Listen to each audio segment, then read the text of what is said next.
This is CJ Obasi, and this is my top 5 scary movies.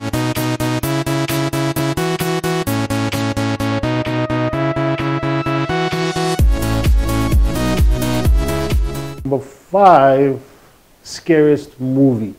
It's not necessarily a scary movie, but it was scary. It's more haunting. There's a film called The Seventh Seal. Slutar du aldrig att fråga? Nej. Jag slutar aldrig. It's made in 1964, I think. A Swedish filmmaker. It's one of the greatest filmmakers ever. It's called Ingmar Bergman. And the thing that fascinates me about this film is the theme, the subject, the subtext of the entire film is death.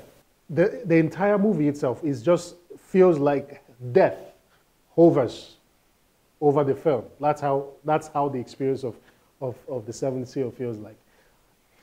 And with the final scene that still haunts me to this day, the dance macabre, where you see spirits, people who have died, and they are dancing with death as he, dances with them to the other world. När döden plötsligt står framför honom vill han ha uppskov och lockar döden till ett parti schack. Then number 4 would have to be The Shining.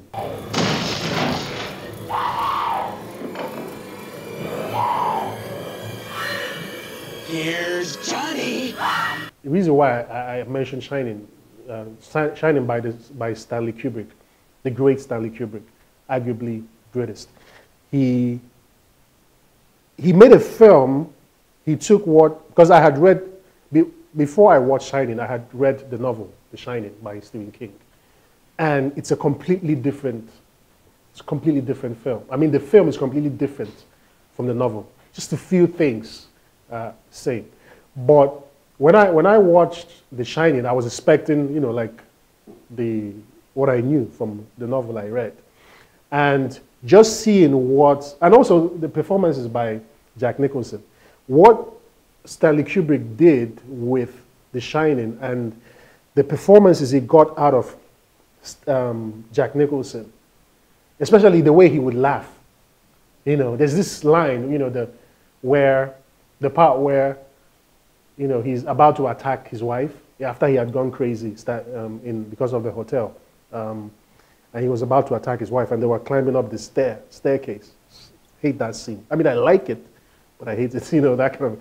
So he was climbing up the stairs, and the wife knows if he catches her, he's going to kill her. So she's swinging the axe.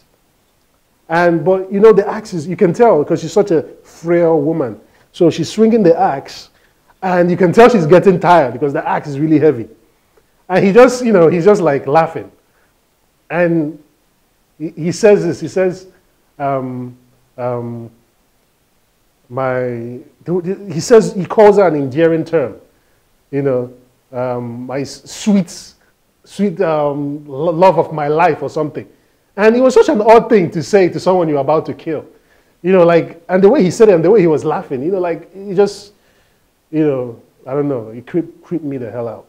And of course, the scene where, there were a lot of scenes really in The Shining that just haunts me. I think I like the idea of haunting scenes rather than the idea of just horror. So like a movie like The Shining would stand out for me for reasons like, like a door opens and a flood of blood pours out from the door. Like that would stand out for me. Like, what is that?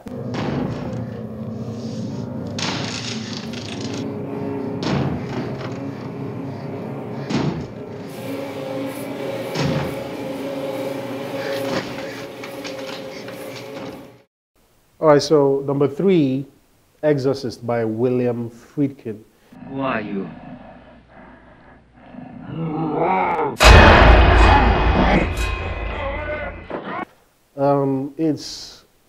Do I even have to explain it? It's such a creepy film in every way you can imagine. From someone masturbating with a crucifix to throwing up all over the priest. I mean, where do you even want to start? It's just The Exorcist is an example, and it stands somewhere in the upper echelon of cinema, of horror cinema, where everything that can possibly be evil can happen in a film. He put it in there. And it was just such an audacious film. I wasn't born in the 70s, but I heard, when the movie was in the cinemas in the 70s, people were throwing up and passing out. I mean, who wouldn't? Such a horrible film. Horribly good film. You know what she did? Your hunting daughter. And number 2, I'll have to put Evil Dead there. It was my first introduction to cinema. And even though I wouldn't say it was necessarily scary, but it's a horror film, so I'll put it at, one of my favorite horror films ever, just because of what it did with the genre and how it was able to create a sense of foreboding without showing anything really. I think that was just a master stroke of genius, on Sam Raimi's part, the director. And even though he hasn't really done a lot of stuff that I'm crazy about, but, I still rate him very highly because of The Evil Dead.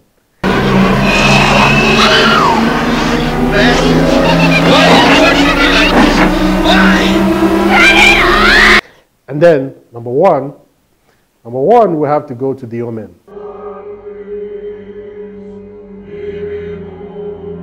The reason why I put Omen in number 1 is The Omen. Here's the thing about The Omen. The Omen is, took the whole biblical thing, with the Antichrist and all that stuff, but it made it real. It was no longer something. It gave it, especially the Omen trilogy, like the trilogy of films of The Omen, how you see this baby born, and how the Vatican knows that something's going down. And then this baby is born, and you watch this evil child. And it's just creepy. Like, I don't know, there's something about creepy children.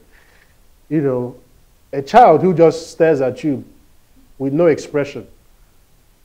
And then a rod flies from nowhere and just rams through you. There's something about it.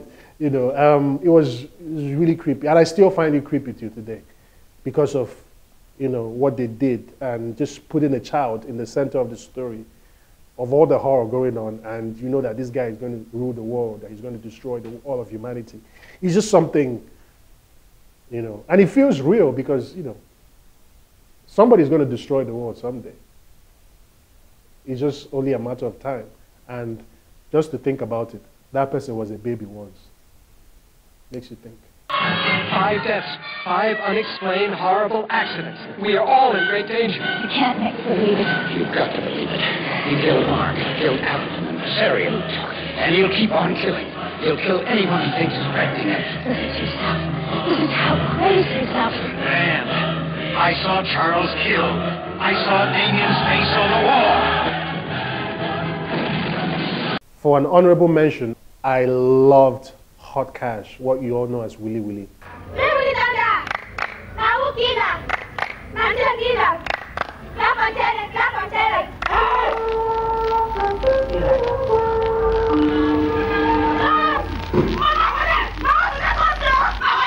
It's a show, it's not a film, but like if I was to mention the top scariest shows that I loved, it would have to be in the top 5 for me. Willy Willy, Hot Cash, as it was called. The thing about Willy Willy, for me, wasn't even with all the, the singing Willy Willy Don't Die and all that stuff. The thing I loved about it, and I still like about it, trying to recollect, was how they took a simple premise that we all knew as, Nigerians. The ritual premise, which is like, brothers came together, killed their brother for ritual purposes. He comes back. He comes back. They kill him, take his money, take over everything. They are enjoying the wealth. They are living large. And then he rises up from the grave, comes back for them, kills them, revenge. But he doesn't stop there. He starts going after anybody who, even if you harbor like jealousy, he comes for you. You know what I'm saying? Like, you know, that for me was like, and you know, of course, our parents would always scare us with that. Like, anytime you are a little bit bad, they'd be like, Willie will come for you. You know, so like, it has a special place, you know, for me when I remember it. And it's something that I think, when I think about that in the 80s, NTA was funding projects like that, and I think of where we are now in Nigerian television, and how we're not even close, even trying to do anything even close to that, just makes me sad. You know, because the fact that we could be that daring, you know, I mean, our national television could put that on TV, you know, so how behind we went. We were 3 women, 3 friends. We had goals, hopes and dreams. Then I made these wigs.